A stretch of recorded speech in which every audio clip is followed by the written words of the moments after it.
আসসালামু আলাইকুম দর্শক। মোবাইল ফোনের সিম SIM এর সম্পূর্ণ অর্থ সাবস্ক্রাইবার আইডেন্টিফিকেশন মডিউল, যার বাংলা করলে দাঁড়ায় গ্রাহক পরিচিতি মডিউল। আপনার নিজের নামে কয়টি সিম রেজিস্ট্রেশন করা হয়েছে এই তথ্যটি জানা বেশ গুরুত্বপূর্ণ, কারণ আপনার নামে রেজিস্ট্রেশনকৃত সিম অন্য কেউ ব্যবহার করতে পারে। এক্ষেত্রে অপরাধমূলক কাজে তা ব্যবহার হলে সমস্যার সম্মুখীন হতে হবে আপনাকে।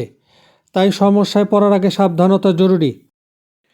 BTRC বাংলাদেশ টেলিযোগাযোগ নিয়ন্ত্রণ কমিশনের ঘোষণা অনুযায়ী একটি জাতীয় পরিচয়পত্র ব্যবহার করে সর্বোচ্চ 15টি সিম নিবন্ধন করা যায়।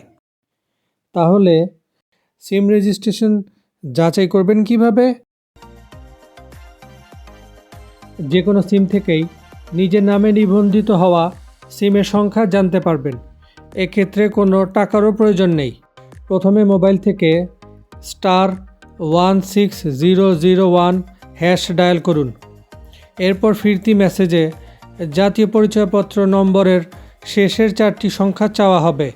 সেখানে শেষের 4টি সংখ্যা দিয়ে সেন্ড করুন।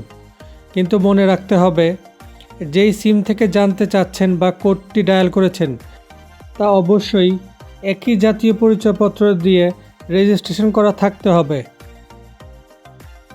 একটি ফিরতি মেসেজেই ওই জাতীয় পরিচয়পত্র দিয়ে রেজিস্ট্রেশন করা নম্বরের তালিকা দেওয়া হবে, কিন্তু নাম্বারগুলো সম্পূর্ণ দেয়া হয় না। এক্ষেত্রে প্রতিটা নাম্বারের শুরুর 3 ডিজিট এবং শেষের 3 ডিজিট দেখানো হবে।